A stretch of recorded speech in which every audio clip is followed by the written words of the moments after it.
In my unending need to try it out, I made a Paladin. A solo self-found Paladin, of course.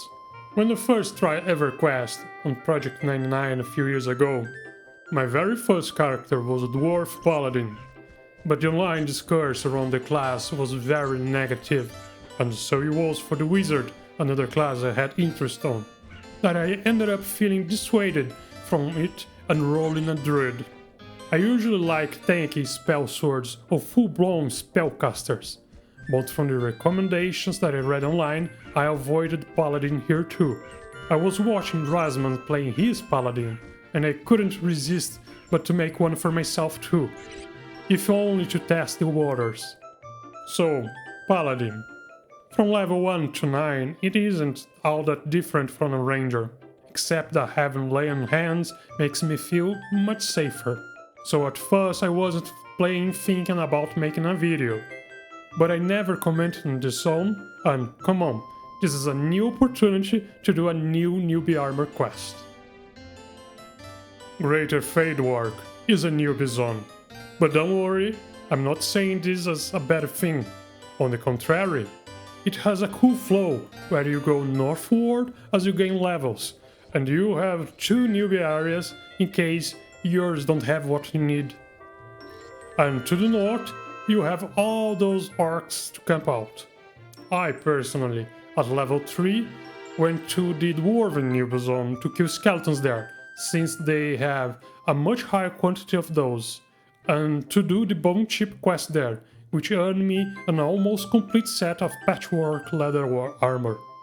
Then I returned to Greater Fedor to start with my newbie armor quest, which is a good thing that it exists, because, unlike Kinos, I haven't found many knickknacks to go hunting for. The beginning of the quest was smooth.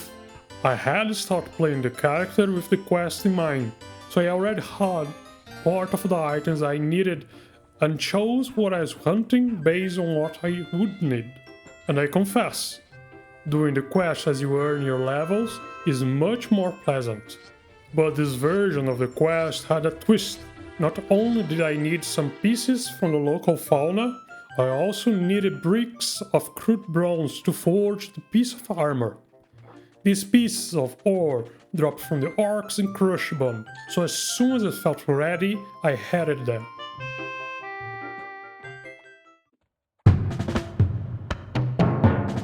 Crushbone is the Black Burrow for this continent. I actually like its design more than I like Black Burrows. You can see a fort, houses, a hill. You can actually see an hierarchy in the zone instead of just being a hole in the ground. Not that Black Burrow is completely barren of design, but Crushbone has that aesthetic that is, chef kiss. The level range here is crazy. There were already orcs that came green to me. I could have come here early if I knew. And the zone itself can become pretty busy.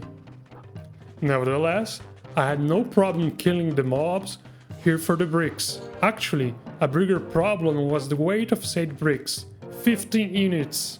As a high elf, my strength stat was quite mediocre, so in the beginning I would get over encumbered with only 2 bricks, and the other miscellaneous loot that I gathered in the way.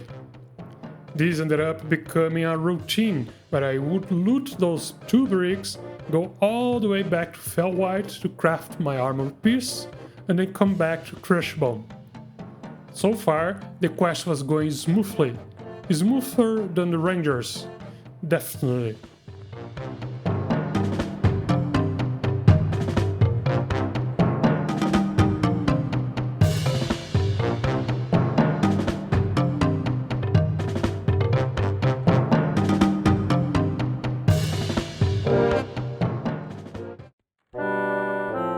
Quickly, and I mean it, I found myself at level 9, and we all know what this means for e-birds. It was spell time. I'm really enjoying the Paladin so far. It feels right playing one, but it is still too soon to give my verdict in comparison to the Ranger, so I'm going to hold back on that for now. But one thing I can confirm with 100% certainty is that having infraversion is amazing, because, good lord, I hadn't realized how different the experience playing as human was, so different based on the brightness alone. But enough lollygagging. Seeing how Crushbone was easier than some of the higher level enemies that I had to kill, I opted to farm all bricks first and go to Paladin to turn all the Crushbone belts that I got along the way. I had in total 30 belts.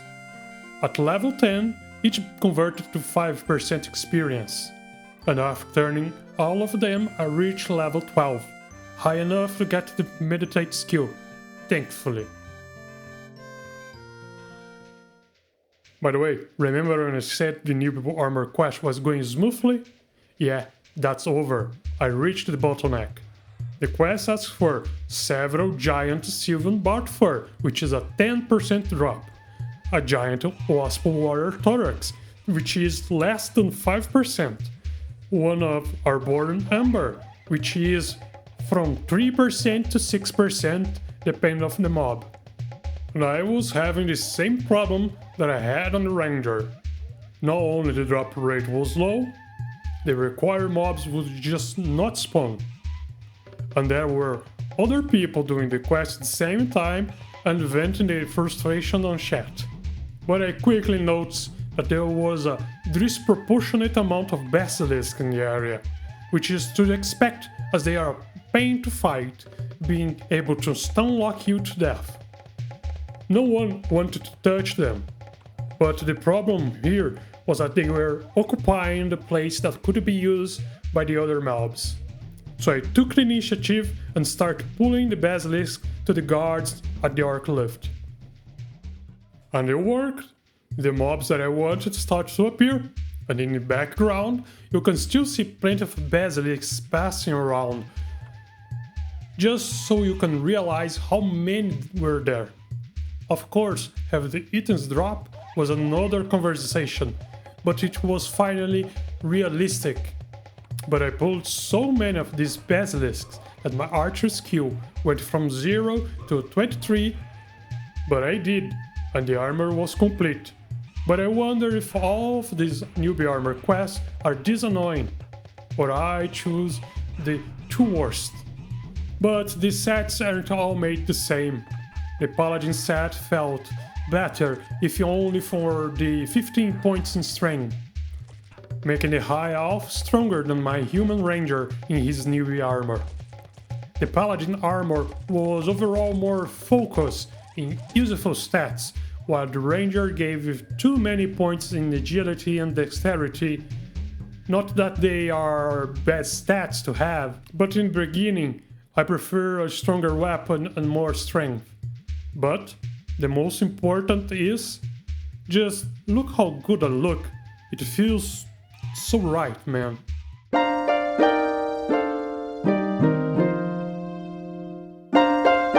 But there was one last step. The weapon.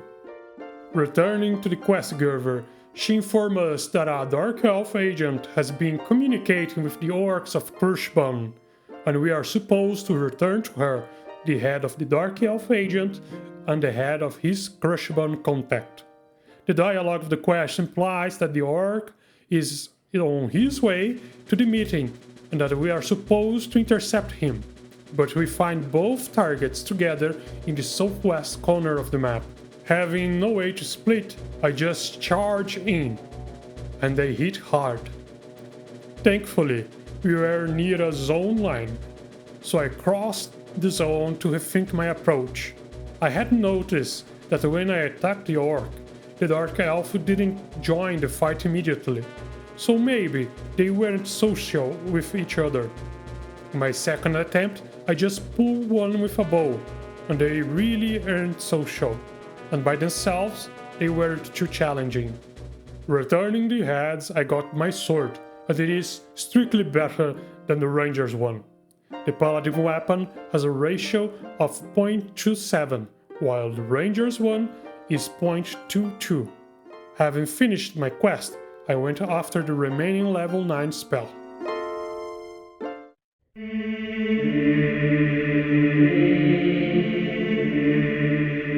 I just learned how to access the Nexus, and look at this! The place is full! So here is where all the cool kids hang out. I went to Shadowhaven, and many servants here are denied to me. Fortunately, I still could buy the Seize spell. Since the place had a time limit to stay, I didn't explore it much and already headed to my next destination, a place I was already familiar with.